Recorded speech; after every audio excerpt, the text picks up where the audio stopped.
प्यारे अजीज़ दोस्तों, तलाकशुदा मियाँ बीवी 6 साल के बाद मिले तो क्या हुआ। प्यारे दोस्तों, यह वाक़या आपके दिल को हिला देगा।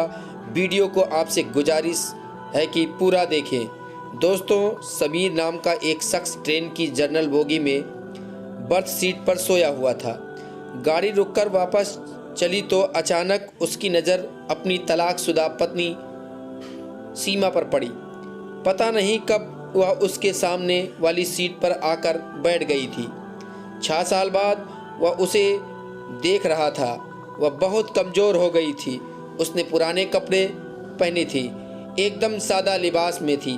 तो क्या उसने अभी तक दूसरा शादी नहीं किया? क्या अभी तक वह मेरी तरह अकेली ही है? समीर ऐसा सोच ही रहा था कि तभी सीमा की नज़र उस पर पड़ी। नज़र मिलते ही समीर दूसरी तरफ देखने लगा। फिर पता नहीं समीर के दिमाग में क्या आया कि वह सीट के नीचे उतर आया और सीमा के पास बैठे लड़के से कहा कि वह ऊपर वाली सीट पर चला जाए। लड़का मान गया। तब समीर सीमा के पास बैठ गया। बैठते ही समीर बोला, सीमा कैसी हो? सीमा ने नज़र ना मिलाते हुए खिड़की की तरफ देखते हुए बोला, मैं ठीक हूँ। और आप? सीमा ने ऐसा कहा तब समीर बोला, मैं भी ठीक हूँ और कानपुर जा रहा हूँ। त्यौहार होने के कारण रिजर्वेशन सीट नहीं मिली, इसी कारण जनरल बोगी में आना पड़ा। तुम कहाँ जा रही हो? वह बोली, मैं भी कानपुर ही जा रही हूँ। आजकल माँ वहीं बड़े भाई के पास है, बीमार है, इसलिए मिलने जा रही हूँ। काफ़ी देर दोनों चुप रहे। फिर समीर बोला, एक बात पूछूं? सीमा ने आंखों ही आंखों में पूछा, क्या? समीर संकोच करते हुए कहा, अभी तक शादी क्यों नहीं की? वो कुछ नहीं बोली। मगर जब समीर ने दोबारा नहीं पूछा तो समीर देखता रहा। फिर पूछा कि सीमा ने, आपने क्यों शादी नहीं की? समीर ने भी बिना बोले ना में गर्दन हिला दी। फिर काफ़ी देर तक दोनों चुप रहे, मानो एक दूसरे को परख रहे हों। डब्बे में कुल्फ़ी बेचने वाला आ गया। समीर बोला, खाओगी? सीमा ने ना में सर हिला दिया। समीर ने रिक्वेस्ट करते हुए पूछा, खा लो यार, तुम्हारे साथ मैं भी खा लूँगा। जानता हूँ तुम्हारी सबसे बड़ी कमजोरी कुल्फ़ी है। वह थोड़ा मुस्कुराई तो समीर ने महसूस किया कि वह अपनी आँखों में बहने वाले आंसुओं को समेटने का प्रयास कर रही है। 5 साल उसके साथ रह रहा था। जब वह अपने आंसुओं को समेटने का प्रयास करती थी तो ऐसे ही मुस्कुराया करती थी। समीर दूसरी तरफ देखने लगा तो सीमा चुपके से अपनी आंसुओं को पोंछने लगी। फिर वह सहज होकर बोली, एक शर्त पर खाऊंगी। समीर बोला, क्या शर्त है? तो सीमा बोली, पैसे मैं दूंगी। समीर कुछ नहीं बोला। सीमा ने 2 कुल्फ़ी खरीद ली और एक कुल्फ़ी समीर को देते हुए बोली, अब मैं भी कमाने लगी हूँ, एक प्राइवेट स्कूल में पढ़ाती हूँ, महीने के 10,000 मिलते हैं।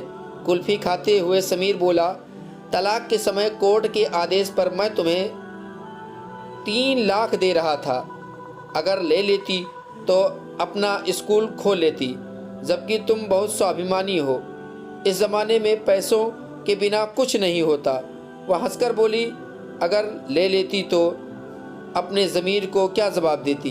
तो ज़मीर रोज़ कहता कि जिसे छोड़कर आई हो उसी के सहारे पल रही हो। समीर बोला, तुम बहुत अच्छी हो, मासूम हो। यह एहसास तुमसे तलाक लेने के बाद मुझे हुआ। तुम यकीन नहीं करोगी, मैं बहुत बदल गया हूँ। पीना बिल्कुल छोड़ दिया हूँ, गुस्सा बिल्कुल नहीं करता। अब मैं किसी को नीचा दिखाने की कोशिश भी नहीं करता। जो तुम्हें बहुत बुरा लगता था वह सब बुरी आदतें मैं छोड़ दी हैं। वह उदास होकर बोली, अब क्या फ़ायदा? जब मैं मना किया करती थी तब आप मेरी एक भी बात नहीं सुनते थे।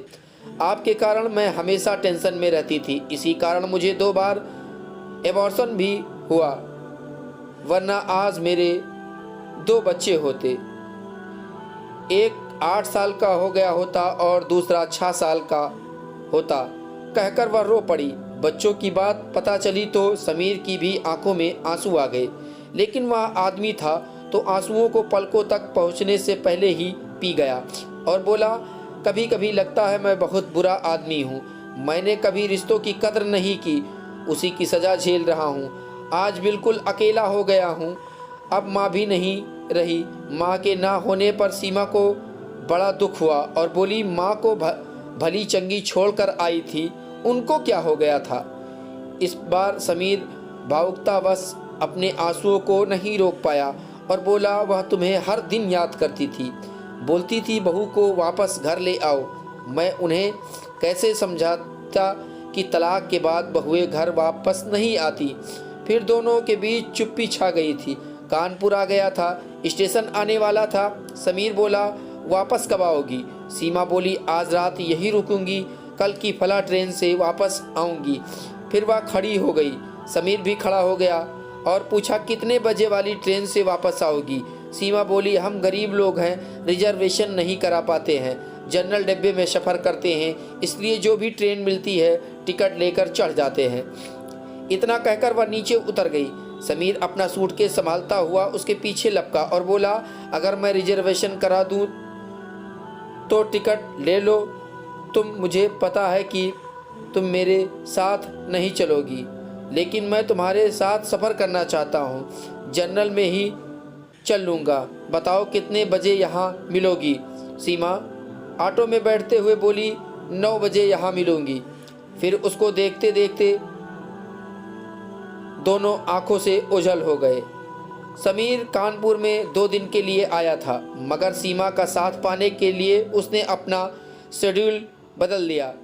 उसने जल्दी से अपने बिजनेस का काम पूरा किया और अगले दिन सुबह 8 बजे ही स्टेशन आ गया। सीमा 9 बजे की जगह 10 बजे स्टेशन पहुंची और बोली, आप अभी तक यहीं पर हो? मैं सोच रही थी कि आप चले गए होंगे। सीमा बहुत खुश थी, बोली, माँ बिल्कुल ठीक है। समीर बोला, मैं तुम्हारा भी टिकट ले आया हूँ, अब 30 रुपये के लिए कुछ कहना मत। सीमा हंसते हुए बोली, अभी ट्रेन आने में आधा घंटा है, चलो तब तक कुल्फ़ी खाते हैं, पैसे मैं दे दूँगी, हिसाब बराबर हो जाएगा। इतना कहकर वह मुस्कुरा दी। वह जब भी मुस्कुराती थी समीर की नज़र उसके चेहरे पर ठहर जाती थी। फिर दोनों ने कुल्फ़ी खाई और तब तक ट्रेन भी आ गई थी और फिर से एक नया सफ़र शुरू हो गया। मगर इस सफ़र में कुछ खास था। समीर कहने के लिए तिलमिला रहा था, मगर डर भी रहा था कि कहीं वह मना न कर दे। समीर नोटिस कर रहा था कि सीमा बड़े भाई के घर से नई सूट पहनकर आई थी। वह बहुत सुंदर लग रही थी। खिड़की में आ रही ठंडी हवा के झोंके से सीमा के ललाट पर लटकी बालों की एक लड़ी झूल रही थी। उसे ऐसे देखकर समीर के दिल में एहसास सा उठता था कि यह औरत कभी उसकी ज़िंदगी में थी, मगर मैं इसे संभाल नहीं पाया। सीमा बोली, क्या हुआ? आप गुमसुम क्यों बैठे हो? दोस्त बनकर ही सही कुछ बात कर लो। समीर बोला, मुझे दोस्ती नहीं करनी है। सीमा को झटका सा लगा। बोली, फिर क्यों मेरे साथ सफ़र करने के लिए उतावले थे आप? समीर बोला, मुझे तो चाहिए हमेशा के लिए, ज़िंदगी भर के लिए, मेरे साथ हंसने के लिए, मेरे साथ रोने के लिए। वह इतनी जल्दी में यह सारी बातें बोला कि सीमा बस उसके मुंह की ओर देखती ही रह गई। वह आगे बोला, मैं गलत था, तुम्हारी कदर नहीं कर पाया, मगर तुम्हारे जाने के बाद मुझे मेरी गलतियों का एहसास हो गया है, मुझे माफ़ कर दो। कहकर वह रो पड़ा। सीमा चुप हो गई, बस उसके चेहरे की तरफ देखते ही जा रही थी।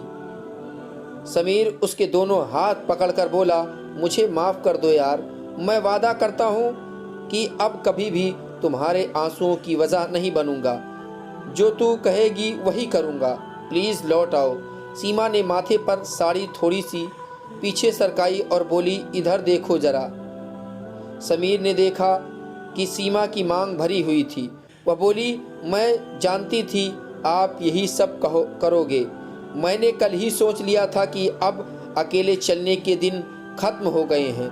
मेरा हमसफ़र लौट आया है, अब आगे का सफ़र उसी के साथ तय करना है। थक गई हूँ मैं अकेले चलते चलते। कहते हुए वह एक अजीब सी चमक में सीमा मुस्कुराने लगी। समीर बोला, मैं जानता हूँ जब तेरा दिल रोने को होता है तो तू ऐसे ही मुस्कुराती है। मत रोको आंसुओं को, इन्हें बह जाने दो, दिल हल्का हो जाएगा। इतना सुनते ही सीमा का सब्र जवाब दे गया। वह जोर जोर से रोने लगी। पूरे डिब्बे के लोग उन्हें देखने लगे, मगर सीमा ने लोगों की परवाह नहीं की। वह समीर के कंधे पर सर रखकर रोती ही रही। कुछ देर के बाद सीमा का गांव आ गया। गाड़ी कुछ पल रुकी, फिर चल पड़ी। सीमा को अब वह उतरना ही नहीं था। जिंदगी में एक नया सफ़र शुरू हो गया था। अब उसकी मंजिल मायका नहीं, पिया का घर था, जो सालों से उसका लौटने का इंतज़ार कर रहा था।